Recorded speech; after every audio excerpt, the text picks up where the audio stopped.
Hi everyone, welcome to the first session of our India Leg of the Thai Women webinar. Today we will talk about Thai women's resilient global footprint and the impact and outlook of the program. I'm Aparna Mishra, the program manager for Thai Women. And to give you a little background about Thai Women, we launched the initiative in November 2019, and since then we've managed to raise a funding of $70,000. Apart from that, we've also partnered with BSC's Empower Accelerator for the India leg of the pitch competition. We'll discuss more details about the program during this session. And Thai Women is basically, we have leadership that includes men and women, entrepreneurs and investors that are included in our committee. We have a stellar leadership. And today we have the chair and vice chair of Thai Women, Dharti Desai and Hema Namalai with us. And just before we start, I'll quickly take you through some of the house rules. Please keep your mic on mute and your video on stop mode. This is an interactive session, therefore we started a meeting invite, and we will make it interactive during our Q&A session towards the end. And any questions that you have, please post them in the chat box, and we'll try and take as many as we can. If you're asked to talk, only then please put your microphone on unmute. And I'd quickly like to introduce Harshit in his who's our moderator. In his previous avatar, Harshit has been an entrepreneur, and he successfully exited his UX consulting firm and also incepted digital and design practice at KPMG. And after his first successful exit, he's been an active investor and mentor to disruptive startups. And currently he leads customer experience and strategic alliances and automation at Aditya Birla Capital. Over to you, Harshit. Hey, thank you so much, Aparna, and nice to see Hema, Dharti, and all of you folks. What I'm going to do is I'm going to quickly jump into our session. But before I do that, I would like to do a quick introduction of Hema and Dharti.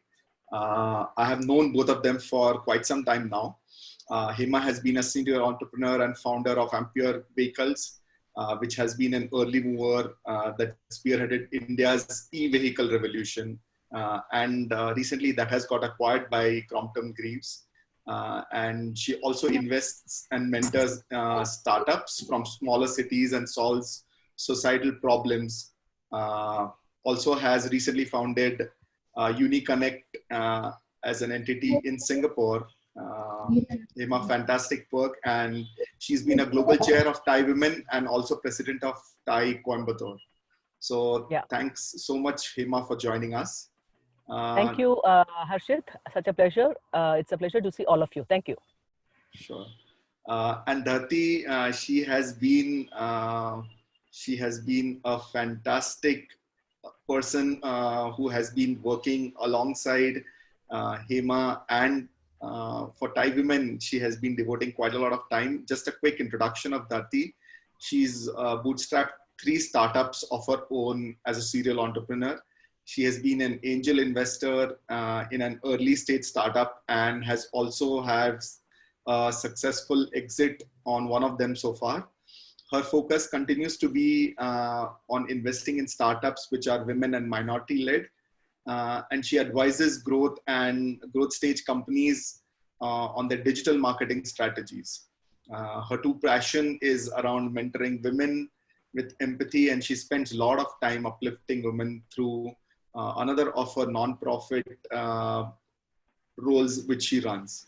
So Dharti, so much for joining us. Thank you very much, Dharti Harshit. also Hello, is good evening, vice chair everybody. for Thai Women. Thank you, Harshit. Thank you. Sure. It's a pleasure to be here. Thank you so much, Dharti. So what I'm going to do is I'm going to, looking at the topic, I'm going to quickly break this down into a few pieces so that we can construct the next 30 to 45 minutes of our time into smaller pieces of meaningful conversations we can have. And before I jump into the topic, one quick thing I wanted to kind of get your individual perspective on was when we look at this word impact, I think it means different things to different people. And as both of you who has had quite a number of years of experience and have dealt with so many industries, seen the work which people do, what's your definition of impact? I mean, what do you see in society which you admire as an impact created either by individuals or ventures, and what excites you about creating impact? So a few moments, if either one of you can spend, or both of you one after another, we'll just get your perspective on this. Hema, would you like to go first, Hema? Yeah. It is, see, impact, as you said, Harshit, means different things to different people. For me, I just look at how I was impacted by so many mentors who guided me. Because if you look at, in my own case, when I started a pure automotive company with nil experience, and then when I went through, I was impacted by many men around me who were all mentors and guided me very, very beautifully, right? So for me, impact, the word impact means how we can reach out to a woman or a man who's an entrepreneur, needs help, and who have a viable business model. So if you're able to support them and only sustain and help them scale, I think that's all we wanted to do. So for me, impact is reaching to entrepreneurs at grassroots level and help them scale. Sure, Hema. Such a wonderful thought, and Hema actually leads by example, and it's such a fantastic opportunity for me to be part of this group. For me, Harshit, it's of course everything that Hema said. I really connect more on an individual level. So for me, the impact is when somebody pays forward. I love watching that, because like Hema said, I've also had the good luck or good fortune to be mentored by some great people. But the fact that we are able to do that further, I think is really what impact is all about. And I see that since we started this program, how so many mini leaders are emerging within the Thai women ecosystem, and how they're paying forward. So everybody, whether they were mentees once and now they are mentors, but it's just hand-holding and helping other entrepreneurs, right? Because as we all know, whether we're male or female, this journey is, a scary one, and it's a challenging one. So I think if we can create impact in other people's lives around us, while we're even building our own startup, it doesn't matter. I think that, to me, that's the impact that I really enjoy and celebrate. Sure. And just to your point, a challenging one, especially in times like this, has a very, very different connotation and meaning, right? I mean, challenging otherwise would all entrepreneurs connect with a few things, but in times like this, challenging itself has a different meaning to it. So a few things in terms of each one of you, how do you see current times, and how do you see things emerging from here? I think we should work like as though there was no corona, simple as that, okay? Of course, times are tough, I know, but I think it's a mindset, right? Because I tell every entrepreneur that it's only with every downturn we normally see the business rise, right? Any downturn prepares us for managing the adversity very beautifully. And when you are down and when you have more time, that's the time you've got to go, machine your engine, and then ensure that when the, upturn comes, you kind of run in gear 5. Gear 6, right? So it is more of that. And that was one thing. And the second thing is that for me, in my own personal example, after every downturn, I only scaled exponentially. Okay. So I always believe that exponential scaling is possible when there is a downturn. This downturn is completely unexpected, and it's also a wake-up call for us to kind of treat nature carefully and align with nature better. So I think it's a wake-up call for all of us, and I think it's now our duty to pay respect to the nature and then align our businesses also to the nature, so that we don't cause so much of harm to the environment. Sure. Dati, you want to have some views on this?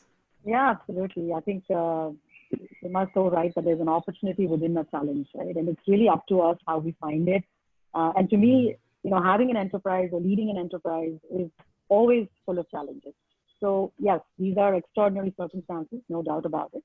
And it's going to have an impact all over the world for the first time in the history of mankind, right? It's not one nation that's impacted, it's all of us, rich, poor, it's ironical that it's like we a have level fresh playing air, field. we have, exactly, we have fresh air with blue skies, and we have to wear masks and go out, right? But, that's life. I guess you have to reinvent yourself, find this time to go within, just because you're hunkered down, it doesn't mean that you're incapable of rising, So this is maybe a part of the entrepreneurial journey anyway, right? So find opportunities within this space, and they are out there.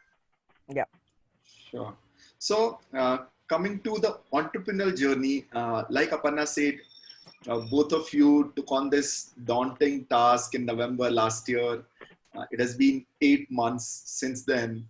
Tell us a little bit about this journey so far. And I have heard a few pieces from each one of you, but I think both of you in tandem stitching up the story and helping us go through these 8 months will help us just have a show reel of how these last 8 months have been for you. And what would you like to share with some of these budding entrepreneurs who have joined us together for them to learn out of these last 8 months, how you have faced some of these challenges which you would have undergone? Hema, would you like to go? Yeah, yeah. You see, Thai women, I would say that is an opportunity that we got through Thai Global. We're extremely thankful for Thai Global for taking up the women cause. Okay, this is actually a little bit late, but better late than never. So I think it's an initiative of Thai Global where we really wanted to reach out to as many women as possible, right? So when I say reach out to women, it is not just giving them some kind of a support when they need. We are looking at a holistic way of reaching out to them and then ensuring that we do something very tangible. For example, in my own case, when I moved to Coimbatore to build a factory, I'm not from this place, okay? I don't know anybody, okay? I don't know anybody, okay? I just studied here, but I know no connections at all. So when I came here, I just joined myself into the Thai ecosystem, and then I understood that Thai is the only organization which is actually globally represented very, very well. And incidentally got access to all of the entrepreneurs in Coimbatore, right? So that was how I kind of leveraged Thai. So it is also for the women and men who are listening to this webinar to really make the most of Thai, because from my experience, the kind of work Thai does, right? Networking, mentoring, educating, incubating, investing, the 5-pronged approach that we do in a very systematic manner is really a holistic platform today, right? And then and that platform is what is going to help many people. It's actually, the more we give time, the more we get it. There are many people, many of my fellow entrepreneurs who are actually a part of multiple organizations, right? As of today, I'm not part of any organization in Coimbatore except Thai. That's it. I'm not even part of any other organization consciously, because I wanted to devote my time to one organization where I can really support. Meaning myself, my team, and all that can support in this cause in a very, very big manner, right? So that's why when Thai Global approached me, and then I was talking to, the fellow people, Darthi and few other women were already doing some work. And I said, this is a fantastic initiative, right? And to that extent, we have to also commend Seema of Airsweave. She started it and she did some work as well, right, for the women cause. So I think that overall, I feel that we started late, but better late than never. But there's so much of opportunity for women, okay, in terms of how we can scale it up. Yesterday, we had a Thai Global arranged a webinar with the Textiles Minister, Smriti Irani. And then it was just an outstanding session with her in terms of what the government thinks what they can do for women. And government is in fact looking for organizations like Thai women to be able to work with them and catapult many things together, right? So we want to do that, and we want to ensure that we kind of do that in a very systematic manner this time. And this is not going to be a journey that will start with a bang and then 1, 2, 3 years it will fizzle down. This is a journey for me and Darthi for the next about 4 to 5 years to be able to make this rest on a solid platform. Sure. And coming back to what I was asking, so while I see so much passion in both of you about the journey forward, if you can give us some pieces of advice of how the last 8 months have been and what all Darthi can handle that. Darthi can say that. Darthi is the right person. Sure. Thank you, Hema. Thank you. So let's just talk about what we've done so far, right? Specifically to address your question, Harshit. So we launched in November at the TGF in New Delhi. And Sure. like Hema rightly said, we're very grateful that this initiative is, being taken up by Thai Global, and it's a big responsibility. We took it, to heart. And one of the first things Hema did when we launched in November at TGS in Delhi, she pledged money to this cause. We all know that, money is something that obviously is a necessary evil, right? So you need to have funds to be able to create an impact, right? In a very structured manner. And that's why I said that she leads by example, right? When she took that on, believe it or not, in 48 hours, there were at least, I think, 10 more people who pledged. Yes. And it was such a fantastic, it was such a fantastic impact that all of a sudden people woke up and said, wait a minute, which program in the first year can raise so much money in 48 hours without even, proving anything, right? So obviously there was a lot of kind of, burden on us to make sure that we proved things along the way. So we've managed to onboard close to 26 chapters from the 61 chapters that Thai Global has on our 2020 program. We've managed to get a fantastic partnership thanks to Hemant Gupta and Empower and their entire team. They are funding all of the workshops and the boot camps, the travel, accommodation, all of that for the pitch competition that is going to happen, the grand finale. Fingers crossed in Dubai in December. Having such partners, gave us that strength, right? And also the validation, right? Which was very important for us. When you take on something, it's good to have validation by bigger bodies, and and then the momentum picked up when chapter leads started coming from all the chapters. It was just fantastic. We have typically either one or two, or sometimes even 3 chapter leads per chapter that are taking leadership roles and that are saying, let's look at our metrics in our chapter. What is it that we're missing? Where's the gap, right?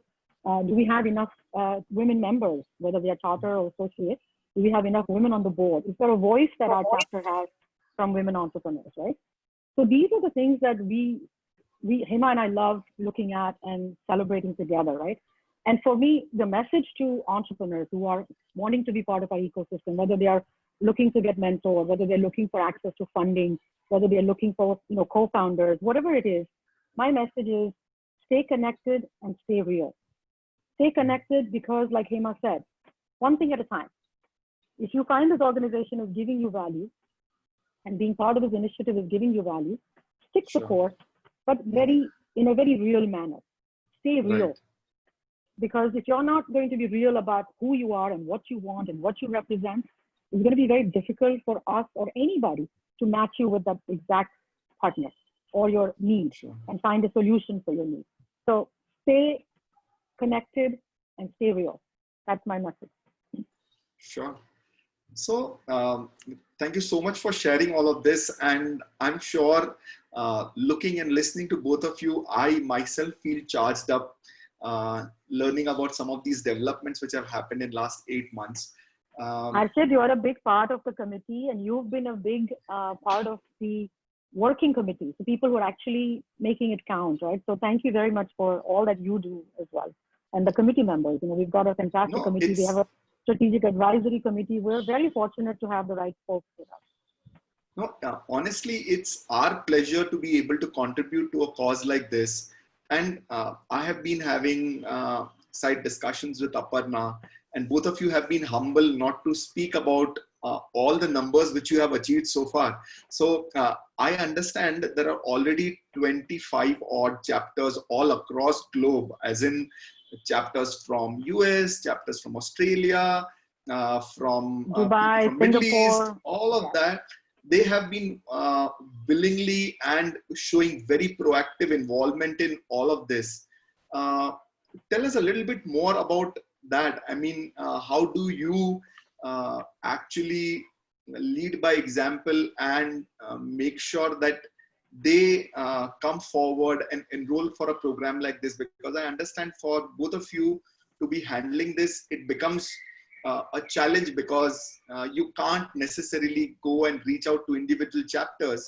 How do you manage some of this? It's a commitment of time and staying real. It's staying real. So I have a standing call with all chapter leads every 2 weeks. US one call, India one call, Then we have a committee call every 2 weeks. There is an outreach that we do.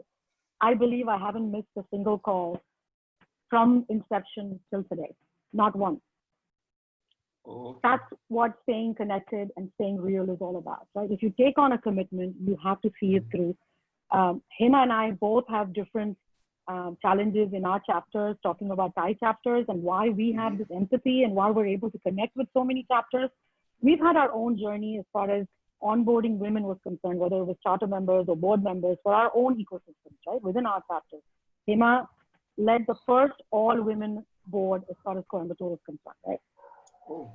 We had a very, forward-looking president 3.5 years ago when I became a charter member, and he has been absolutely, for him it was all about diversity and inclusion, right? And he was so focused on that. When I came on the board, there was no other woman on the board. Today in Thai New York, we're 4, women board members. Our charter member base has of course increased. So there's a ripple effect, right? It is bound to happen. It takes time, and we believe in baby steps. We don't have lofty plans to say we want so many numbers. If you remember the recording, and I think you were in Delhi when Hema said on stage when we launched that we are going to be a unicorn by impact. That's it. It's not about anything, grandiose, and we have no promises, no commitments to make. We just want to first keep doing what we're doing and then be able to stay steady on course. And that's it. And out of this whole exercise, this program for this year, Harshit, if we are able to celebrate and say, here are 15 or 20 or 30 or 70 women that we impacted in different ways and different needs, I believe this will be a successful year for us. If we're able to write checks, at chapter level pitch competitions, at the global pitch competition, I think, we'll have cause for celebration. But the work is not going to end there, obviously. Like you said, it is a long-term vision. We have a long way to go. I want to add one thing. Sure, I have Hema. missed so many meetings. I'm telling you, Datti has not even missed even one meeting, and she's always on time. Okay. Sure. And that is why I think we pair up very well, because this is a commitment. And I think this is where, I feel leadership plays a part as well, right? If there's egos coming in between and we feel that, attitudes come into way, we can't achieve at all, right? So I think that I personally believe that, we as leaders should lead by example and ensure that if you're able to reach out to more people and then ensure that this cause, when we took up the responsibility, and that's the first thing that I spoke to Datti as well, that this is a huge, huge responsibility, and we are not here, to come for photo ops, right? We wanted to do real work, and we want to ensure that it reaches out, and we wanted to also impact the men to say that much can be done for women, right? Sometimes, it's not that men don't want to do. Sometimes it's just that, the awareness is not there at all. It's more of the knowledge. They're so sometimes ignorant, right? So we want to ensure that women need help, and that support has to go through holistically. Absolutely with you, Hema. Just one thing which I recollect, and I have had discussions with Aparna on this. While we talk right now, I know that there are maybe more than 150, 200 odd women entrepreneurs who are undergoing training by different chapters, mentors who are assigned to them, and a very systematic and disciplined cadence by both of you and the entire team, which make sure that all of this is done day in and day out. How do you feel after doing something like this, and what's going to be your plan for next 6 months? I mean, I know Dubai is going to be the limelight of it, but there is going to be so much which is going to happen towards it. So share something more around that as well, please. So Harshit, triple that number first, the number that you just mentioned. Yeah. Okay. So by August 31st, we will have upwards more than 1,000 women who are going to be screened through all the chapters. Because on average, the chapters that have already closed their applications, so I can talk about those, we already have more than 500 applications. And we're not even closed as far as, I would say, 2/3 of the chapters are concerned. Our deadline is August 31st for the pitch competition to close across the globe.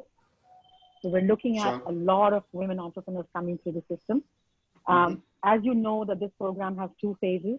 Phase 1, which is running until August 31st, is chapter centric. So the chapters are driving, obviously, the engagement, making sure that the women are getting mentored.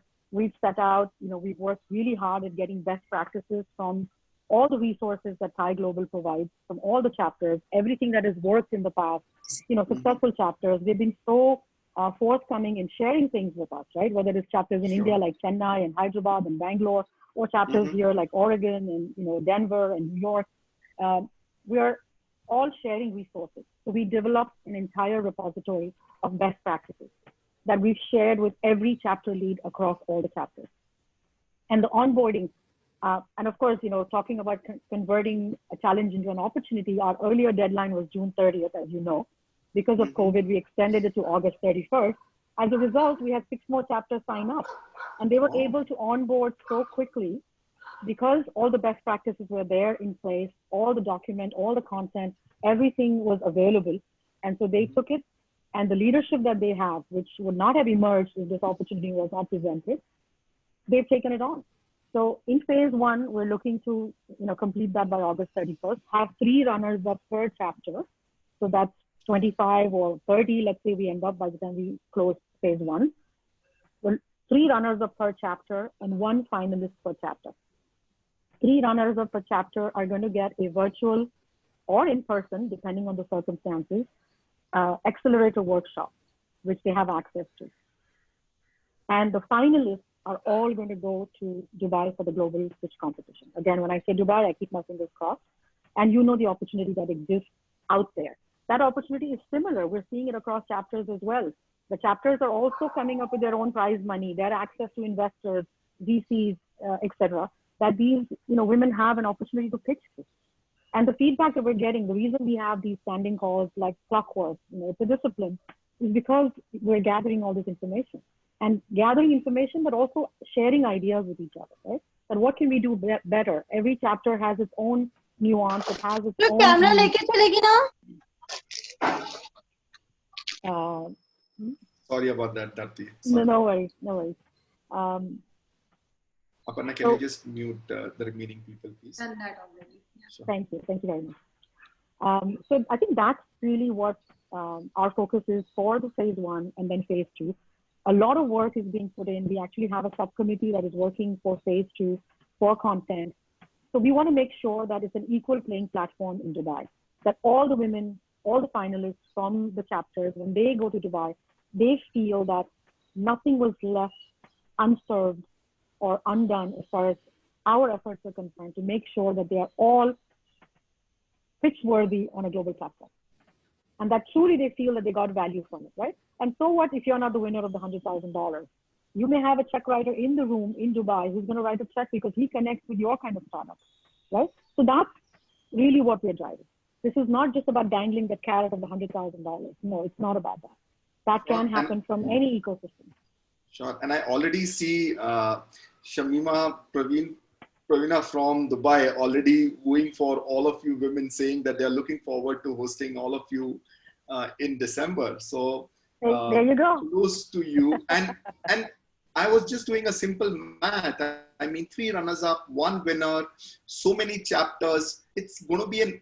I think I haven't heard of an accelerator as big as, which is going to have for 100 women entrepreneurs or plus, and 25 odd women who will travel international, who will be facing all of these investors. I'm keeping my fingers crossed that majority of them will get back with checks in their hand about their ventures, and some of them with the prize money as well. Absolutely. I mean, amazing work, I must say. Ziad, Shamima, Anastasia, the chapter leads for Dubai, they have rolled out the red carpet for us. And, so this is what I'm talking about. This is unique about Thai Global. I do not see this in any organization in the world. I am on other, not-for-profits as well, as you know. This kind of strength is very rare. And if you stay real with yourself and you stay connected, you can leverage this across the globe. 61 chapters. Right? Sure. So of course, like you said, fingers crossed, but we have contingency planning there as well, right? In case we're not able to, for whatever reason, we want to make sure that the program delivery is efficient and it is as committed. Sure. I will just take a little bit of side cue on what you said, and I see both of you driving this very well.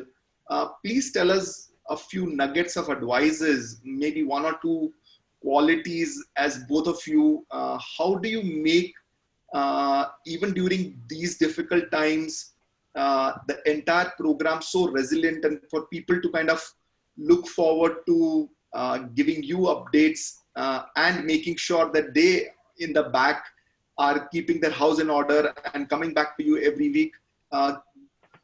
What is it that entrepreneurs who have locked in today can learn from you?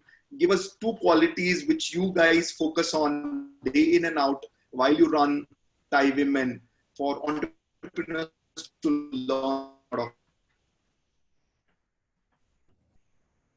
Hema, would you like to go? Would you like to answer that? I think that the entire journey can be a learning for them, because this is our first pitch competition. So for us, we are actually wanting to create a pipeline, because there's a lot of learning that we are actually going through week after week. Okay, I have to also mention Aparna. The work of Aparna here for Thai Women has been impeccable. Okay, quietly she's doing much of the work here, and I think that it's very difficult, because if you have to do a program management across 64 countries and then each one working on their own timelines and time zone, it is very, very tough. So I think the whole thing is being put together. So I think there are one or two things I want to tell all the women participants here. Okay, it is just no more the big versus small. It's a fast versus slow, right? So, and in the times of COVID, it's more how resilient you are to bounce back, to be able to get back into making a business model work for yourself, right? I always tell one thing which I want to repeat again is that, for any businesses, the first thing is you should have a viable business model. Simple. The viability typically takes 3 years for any business. Okay, 2 to 3 years, right? Once the viability is there, can you sustain that viability? Okay. Once you sustain the viability, only then the scale comes, right? And there are many entrepreneurs within the viability stage, they get confused, try too many things parallelly, and then there's no focus, right? So my two takeaways: focus and never ever give up once you see the viability. Oh, super. And Dati, a few from you, please. I echo Hema's sentiments. I think for us, we have learned to look within ourselves, look at the challenges we face, call it pain, call it opportunity, call it challenges, right? Whether it was observing, all the chapters, the interactions that we've had across, say, TGS, starter member retreats, etc., that we all embark on as part of the Thai global community. For me, it has been an amazing experience to see the kind of IP that exists, intellectual property, across all the chapters and inclusively, right? It's not just about women, and we're not here to fly a feminist flag or none of that, right? It's entirely about fostering women entrepreneurs with the help of men and women across all our chapters, right? So when you have these kind of resources, it is up to us to customize them and then scale from there, right? So we've given the carte blanche to all the chapters to say, look, these are recommended best practices. Adapt them to your local needs. But this is what we're looking for at the end of the day, right? And any help we can give along the way, hand-holding, anything you need, we'd love to help with that. But reciprocity, we'd love to get, your resources, your best ideas, what is working, because this is not just about a pitch competition for the 2020 program, as you know, because you're on the committee, that this is a long-term vision. We're talking about open mic nights, and we're talking about mentorship pillars, all encompassing Thai Global pillars and initiatives, right? But have a voice. So one of the things that we've very consciously done, which was probably not done before and which needed to be done, was to have a very high sense of self-governance. So we've actually documented everything as far as this is concerned. This is transparent for any Thai Global member to ask, charter member or a board member. Everything is transparent, whether it's the raise of the money, the spend of the money, the allocation of the money. Anybody can ask these questions and they will get answers. The self-governance is so specific that even when we're onboarding committee members, it's a role that we take very seriously and we urge that they take very seriously. it's a privilege to be on the committee of Thai women, and that there are codes of conduct, like we have codes of conduct for charter member onboarding for Thai Global. We have similar codes of conduct, rules of engagement for women to come on as committee members. So the governance part is very important because that maintains the continuity, right? We want to make sure, and this is not about me or Hema, this is about the next person who is in the leadership role. They should not have any difficulty continuing this, right? This is a legacy, like every other initiative that's become a legacy of Thai Global, that we want in permanence. We want this to stay and be able to scale in a very governed manner. Sure. So focus and never give up.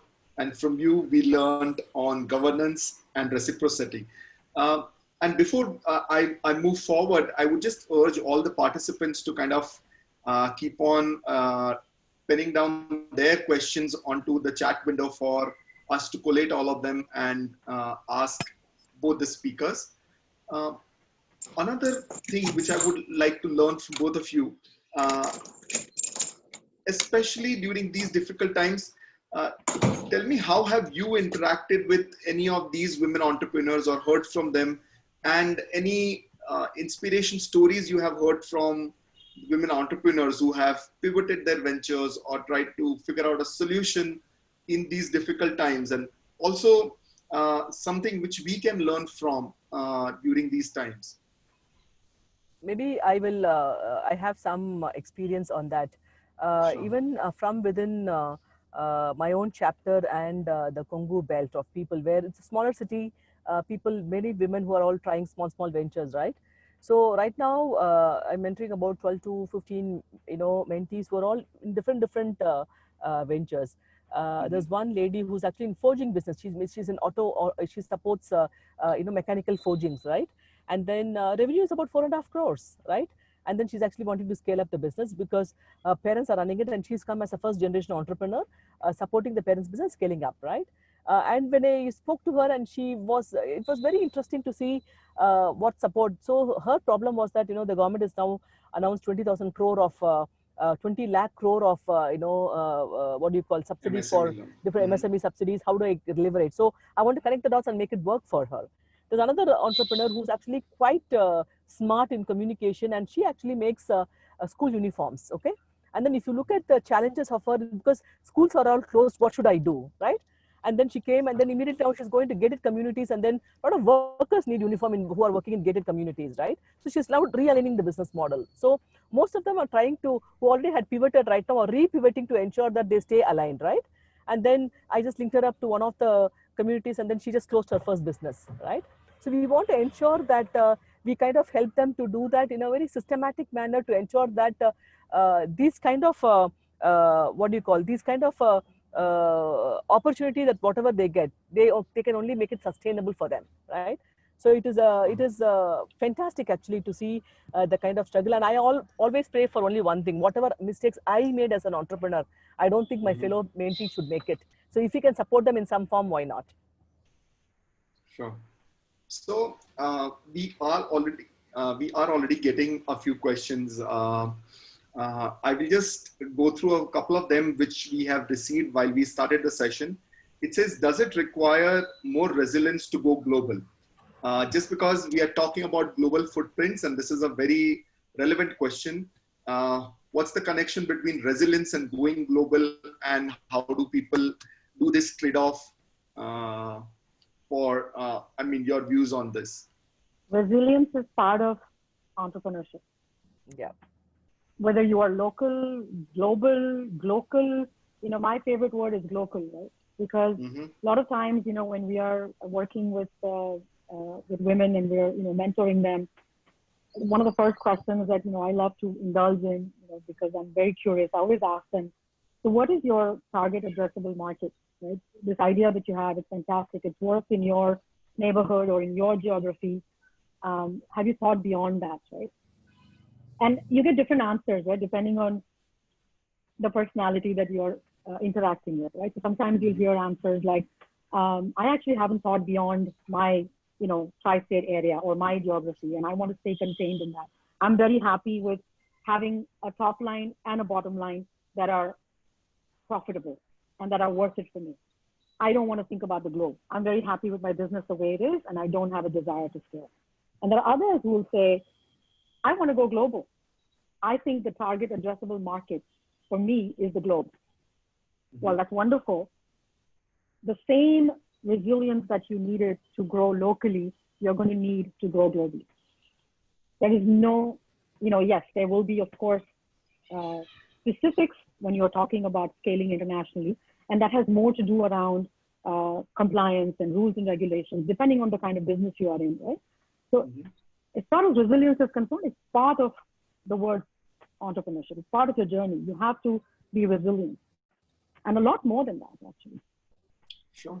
I have a similar one coming from Ritika from Chandigarh. She says that, how do I tell the girls here that there is no glass ceiling for women entrepreneurs? I mean, such a powerful question and an answer in itself, right? I mean, Dharti, Hema, your views on this? I think go ahead, Hema. Sorry, the glass ceiling are all old questions now, no more relevant. We have already broken the glass ceilings. I only feel that we should just be like, Dharti said, we should be truthful and honest in whatever we do. We should be real, and then doors will open. Okay, I always tell that if you take one good step to solve a problem, which is going to be putting customers first, right? The divine opens 9 steps for you. Okay, so it's always that, right? When you try to do something very sincere, you will get help from everywhere, right? So it is just that keep going at it, step after step. Just keep going. Yeah. Sure. I see another question. I think there are unique. Sorry, I just had a further thought to that. Sure. I think there are unique challenges sometimes that emerge from different regions, and the interesting thing is that it's not just about India. A lot of times we have this perception that this problem is specific to India and it's a small town, it's a tier 2 town or tier 3 or B or C, depending on how you want to say. It's the same everywhere. We have similar issues here as well. I mean, there are stark differences between chapters in the same time zone in the United States. So forget, other countries, right? So you're going to have these challenges. Glass ceiling, like Hema rightly said, is a thing of the past. It's what you do. If you're a chapter lead, now I know Ritika is a chapter lead and she's phenomenal. She's this high power, high energy chapter lead of Chandigarh, and she's doing, and the amount of work she's putting in, I know it's not easy. It's really about saying to yourself, let me celebrate 2 quality entrepreneurs for this year. That's it. Don't get hung up on numbers. I need to have 50 come through my system because Hyderabad had 150 and Chennai had 200. And it's not about that. It's about really impact. And if you have leaders like Ritika who are leading by example, it is bound to follow. As real as you can remain and accountable to what you're doing. Whether it's for your organization, for your enterprise, it's the same thing. Be accountable. But be able to stand up and say, look, this is what I've achieved. These are my failures. These are my weaknesses. What glass ceiling? There's no such thing. Okay. And just a follow-up question on that. I see someone saying that how are these challenges different for a tier 2 and a tier 3 city? And Dharti, I know last time around you have mentored so many women entrepreneurs in tier 2, tier 3 cities. Do you see a difference between a tier 1, tier 2, tier 3, or how do you go about addressing some of these challenges? So the question is, do I see a difference? Yes, most certainly I see a difference. When I went for Air 3, 3.5 years ago, 3 years ago, I don't remember anymore. 2 cities, Hubli and Patna. 2 cities I had never been to, and I was born and raised in India. And I can tell you, I learned so much from that journey. It was such an eye-opener for me. One of the things I noticed is that the tier 2 and the tier 3 cities of India have immense talent. Okay, and I think we see this, across, whether it's men, women, it doesn't matter, whether it's other talents, right? But I think it's really for the woman to take up, and now we have, exposure to so many things. It's really for the woman to take up one mentor anywhere in the world.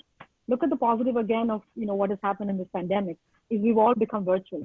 Today, this is possible. Would it have been possible, just 3 months ago? Right? We have access to each other. Reach out, identify your unique situation. And I don't call it a problem, your unique situation. Who can fulfill that and how it can be fulfilled, right? So that is out there. And sometimes, yeah, there are issues like, Hema and I were talking about this yesterday. But sometimes women face issues like, how do I get legal protection? How do I get a patent? How do I get, IP copyright? There are people available. That's where, a system like TIE comes in so handy, right? Tap into each other, get that access. So the differences are there. And that's why I highlighted the fact that the differences are everywhere. They're in the US, they're in Canada, they're in all over the world, right? So it's really up to the entrepreneur to say. The other thing we find, Harshit, very interestingly, and I know you and I have talked about this, is that sometimes women come onto a program because there is this, let's call it allocation for women or minorities, because the male entrepreneur or the real guy who is behind this is pushing the woman to say, join the program so we can get access to everything. And then you disappear, I'm going to take over. So here we've spent hours and days training these women entrepreneurs. And then after the training is over, they disappear. Right. I personally mentored husbands at a workshop. And I don't say no because I don't want to say no. But I'm hoping that the woman will get involved. At the end of the day, obviously, I'm not going to be able to force her. But look at the amount of resources that she exhausted for herself, for others. And what did it come, what was the outcome of it? And that kind of, makes you a little bit, sad in a sense that. And that's why my big focus always is real. Just keep it real. Come to me honestly and say, look, this is what my need is. So before I, exhaust my energy and you exhaust your energy, we find an outcome for it that is going somewhere. And then the reverse is also true. Sometimes women are leading it and then they face other challenges afterwards down the road where they are pulled back for a lot of reasons. And I don't want to play this male-female card at all, but address them. Ask for that help. Specifically, identify one problem and go after it. Sure. I want to just value add one point to what Dati mentioned. Many entrepreneurs from smaller cities have one common problem, which I have noticed, and I myself went through that problem myself. It is the financial understanding of the business, right? The financial finesse we call. So that is going to be very paramount. So what happens, they'll do a business, and then when it comes to cash flows, they'll just leave it to somebody else completely, right? So I think that you should own up the problem yourself, because the moment you kind of get a hang of the business, because every business, there are two things very important, which I always say, right? I always say that sales is the blood of the body, right? And cash flow is the nerve of the body, right? If one nerve pulls down, you can't function, right? So sales and cash flows are very, very important. And that's where the entrepreneur, the promoter, be it men or women, has to be similarly focusing on. And also time management, right, Harshit? It's a big thing. And I think it's men and women, I mean, there's now, and it is an individual discipline that one must have, right? And a lot of times we see that we have calls that are standing calls, everybody knows, they are on the calendar, but everybody shows up, somebody shows up on time, somebody shows up late. It's, it's an individual thing. But if you learn to manage your time for yourself, you'll be able to manage it for your enterprise and everything that you have to do. Women are experts at multitasking. We all know that. But is it efficient multitasking, right? Are you doing multiple things and then doing a disservice to multiple things? Or are you doing one thing well at one time? This is a very important question that we all need to ask ourselves, right? So that's exactly what someone is asking, saying that, is it prudent to do multitasking, or should they take up one thing at a time, given the fact that women will anyways be juggling too many balls at one? And then on top of it, within your work also, if you're doing too many things, then you definitely got to find yourself in a soup, like you're mentioning, right? So my request on that is one. Anybody who says I'm a fantastic multitasker, I say, please, can you juggle and show me? I tried juggling, and I to me, if you're juggling, then you're multitasking. I practiced for days and days and days, and I still couldn't manage to do that. So if you can juggle, and some people can, hey, and why not, right? It's your talent if you can do it. But like I said, do whatever it is that you're doing fully and in that moment, keep it real. That's it. Just another value add, Harshit, is that more than multi-skilling, multitasking, I think men must do one thing: prioritization. If you prioritize, many things fall in place, right? So what we should do is that we should just remove the noise in the business, right? All the fiddly stuff. Don't sweat the small shit. right? Just give it out, right? Focus on the bigger ones, right? So I think that is very, very important. Absolutely. Sure. Well said, Sure, Hema. sure. Focus, right? Focus, discipline, perseverance. I mean, we all know the buzzwords. It's really how much we're willing to practice those. Sure. That's the big test of resilience, right? Sure. So, Aparna, do we have any further questions? I think there have been quite a lot of people writing on the chat window and to everyone. But if you have got separate questions, we'll try and address some of them as well. We have 2 more questions on the email that you haven't taken up, if you remember. Sure. So one, I think we covered up, which is how do you, so the other one is, Dharti, and a little bit favorite one for both of you maybe, is how do you see a difference between startups in US and India? And maybe you can give a little bit of lens from women entrepreneurship and women entrepreneurs as to how you see women ventures in India and in US, or maybe out of India anywhere for that matter. To be honest, Harshit, I see no difference anymore. That time came and it went so rapidly because the world is indeed flat. I find no difference anymore. I think complainers and whiners will be that in any part of the world. If you're a go-getter, you're going to go get from any part of the world. Today, India has the best of everything. Whatever resource that you could ask as a startup, whether it's government help, whether it's organizations like Pi and others, it's mentoring, it's access to funding, workshops, accelerators. Empower is in its fourth edition was done. This is the 5th edition of Empower, right? They've been doing this for the last 5 years, accelerating, helping women, understand what it takes to be truly global, right? And all these resources are available. There is no difference. Sure. So another question again on how do you sustain, consolidate, and grow in these difficult times? And I think this will again bring out some of the qualities an entrepreneur needs to have. But I see we have last couple of minutes left. Any nuggets from you which people can kind of keep them grounded and make sure they are really focused on things coming their way? I would like to quote what David has said on the chat screen, that it's very hard in life to get a second chance, irrespective of Germany or US or Dubai or India, doesn't matter, Pakistan, Bangladesh, right? You're in one opportunity space at one given time. Make the most of it, which means come fully prepared. Make sure you've done all your homework. You've looked at everything that you possibly could in terms of questions. Look at practice pitches, how women entrepreneurs are pitching in other parts of the world. Talk to people and ask them how they pitched.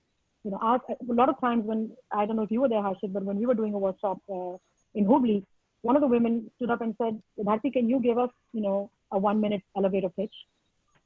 And I did it. And that's really what it takes, right? You show up, you don't get a second chance, you pitch. You know your enterprise the best. You know it better than anybody else. It's your baby. Same thing, right? When you have to talk about your child, you have so many praises to give your child. Keep it real. That's it for me, Harshit. And Hema, any final words from you? See, I think when times are tough, okay, the tough gets going, yeah? So what we should do is that I feel that when many mentees come to us, I tell them one thing, see, it is your business. It is your business model, your financial model, your revenue model. You know what works, what doesn't work. So if you focus on whatever is the most top 1-2 problems, don't focus on many issues. Take 1 or 2 top challenges and then be at it every day. Systematically, if you spend half an hour on the problem, you can just see how refined your thought process can become, right? You can find answers yourself. So I always tell my mentees and my fellow entrepreneurs that take a pen and paper, just sit there. The old rules are always golden rules, right? And then you just can write again and again, and you can get a refined thought process. And I also wanted to tell most of the entrepreneurs, don't get carried away by presentations, PowerPoint presentations. Okay, beyond the point, it's useless. Yeah. Okay, it is just that, I'm telling you, many investors, if you go, all they will give you is 5 minutes, come and talk to me. That 5 minutes, if you take a laptop, you're really wasting your time. Yeah. Just go talk about spot on, just pitch it. Just go, kill it. Yeah. Because you do not have time. Don't go overwhelmed about the power, because many people, particularly from smaller cities, I see women spending a lot of time on PowerPoint presentation, and it doesn't matter. Content matters, right? And how you present the content, how you articulate the content, those things matter.